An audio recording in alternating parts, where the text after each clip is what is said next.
Non, il n'y a pas de relâchement. Quand je vois la semaine d'entraînement que les gars ont faite, il y a pas de relâchement. On met l'intensité qu'il faut, la rigueur, la discipline qu'il faut. Toujours dans la bonne humeur. Et c'est plus facile lorsque les résultats sont là. Mais il y a vraiment eu une semaine très intéressante de la part des gars. Et heureusement, parce qu'en face, c'est du solide. Hein. Honnêtement, j'ai beaucoup de respect pour ce club et pour cette équipe. Ce qu'ils font depuis 3 saisons. Hein, depuis qu'ils sont montés de National 2. Ils ont fait une grosse saison en National 2. C'est jamais facile de sortir de National 2.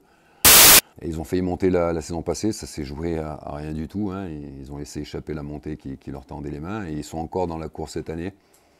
Voilà, ils travaillent super bien avec de la continuité dans leur job, avec un recrutement intelligent. Chaque année, ils gardent l'ossature de l'équipe. Voilà, ils n'ont pas un gros budget, mais ils travaillent bien, que ce soit dans le recrutement ou dans le travail au quotidien que leur coach peut mettre en place. J'ai beaucoup de respect pour ce qu'ils font. Ouais. Tu soulignais, Olivier, récemment que votre équipe était peut-être un peu plus à l'aise face à des équipes joueuses. C'est Mm. l'équipe la plus joueuse que vous avez rencontrée là, dans cette période-là, hormis le Red Star qui joue quand même. Mm. Bah, Est-ce que c'est un autre, Bien sûr, c'est à prendre en considération. On sait qu'on ne va pas avoir le ballon parce que c'est une équipe qui maîtrise le jeu de possession. C'est une équipe avec des armes offensives vraiment très intéressantes, des joueurs qui ne refusent pas les duels 1 contre 1, qui sont toujours dans la provocation. C'est la meilleure défense aussi du championnat. Voilà. Après, on est un peu plus à l'aise contre ces équipes-là parce qu'elles jouent justement et qu'elles nous laissent des espaces et que nous, on est plutôt efficace défensivement puisque tu l'as dit là depuis le début des matchs retour, on a la meilleure défense avec que 6 buts encaissés. Donc il va falloir s'appuyer là-dessus, parce qu'on sait qu'on va souffrir face à une très bonne équipe. Il va falloir aussi, si on veut les inquiéter et avoir un résultat positif, être performant dans les transitions et vite se projeter, être à l'aise techniquement aussi. c'est quoi l'idée, Olivier? Parce que là, bon, vous êtes sorti de la zone rouge, mais vous êtes juste au-dessus de la ligne. Et on se dit que c'est peut-être maintenant qu'il faudrait continuer ce push-là pour s'extirper un peu, hein, éviter les craintes futures. Quoi.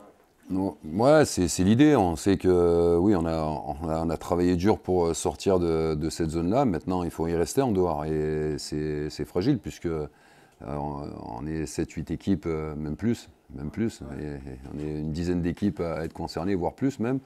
Donc il n'y a qu'un point, un point, 2 points qui séparent toutes ces équipes-là qui luttent pour le maintien. Donc on sait que ça va être chaud jusqu'à la fin. Et si on veut rester en dehors, eh ben, il faut continuer la série. En tout cas, vous allez les jouer les yeux dans les yeux parce que depuis janvier, du coup, ça devient un match au sommet. Si on prend le classement depuis janvier, c'est Bah, les on est deux, premier. trois meilleures équipes. Si on prend le classement depuis janvier, on est premier avec Oui. égalité avec New York et Martigues qui est juste derrière nous, avec le Red Star, avec les gros qui sont là depuis le début. Donc ouais, on est fiers de ce qu'on fait depuis la reprise du championnat et depuis les matchs retour. Tous les efforts que les gars ont fait ont été payés depuis quelques temps. Maintenant, on sait que ça reste fragile. Il ne faut pas se relâcher. Voilà, on rencontre que des bonnes équipes. Alors c'est soit des très bonnes équipes, soit des équipes qui ont des systèmes et des projets de jeu qui nous mettent en difficulté, comme ça a été le cas de Gaulle. Donc on sait que c'est un championnat compliqué et ce match va l'être aussi. Donc, mais on est plus serein, on est plus confiant, mais voilà, faut éviter l'excès de confiance et le relâchement. On se dit que ça sent un vieux 0-0 tout cela parce qu'ils ne prennent pas de but. À domicile, on n'est pas forcément, on n'en marque pas forcément beaucoup. C'est votre sentiment ou vous dites que si on prend déjà un point, c'est bien, même si on veut les battre? Ouais, après, si on veut se rassurer un peu, c'est une équipe qui est très efficace à domicile, qui laisse très très peu de points à domicile, mais par contre qui est un peu plus en difficulté à l'extérieur. Sur les 6 derniers matchs, ils ont reçu 4 fois, 4 victoires, ils sont déplacés 2 fois, 2 défaites. Bon, ils ont perdu au Red Star, ils ont perdu au Mans, qui est en pleine bourre en ce moment. Donc c'est une équipe qui est moins à l'aise à l'extérieur et qui prend des buts quand même à l'extérieur. Donc on va essayer de s'appuyer là-dessus et de garder espoir sur ces stats-là. En gardant la même ossature, le même plan de jeu surtout. Ouais, on ne change pas une équipe qui gagne, hein, c'est ce qu'on dit. Hein. Donc non, les gars sont là, ils sont en forme. Ceux qui démarrent sont en forme. Ceux qui intègrent et qui rentrent en cours de match donnent le maximum. Voilà, ceux qui ne sont pas dans le groupe aussi donnent le maximum à l'entraînement. C'est ce qui nous permet de progresser parce qu'on a tout un groupe qui est concerné. Donc non, on va rester sur ce qu'on fait depuis un moment.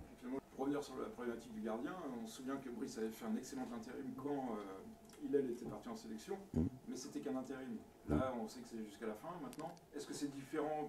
Est-ce que vous allez avoir un discours différent avec lui? Non, non, parce que son rôle, il a assumé quand il n'était pas là. Il a fait 4-5 matchs quand même de très très bonne qualité, avec les matchs de Coupe de France en plus. Donc il est concerné depuis le début. Brice, il connaît son rôle, il sait que c'est le numéro 2.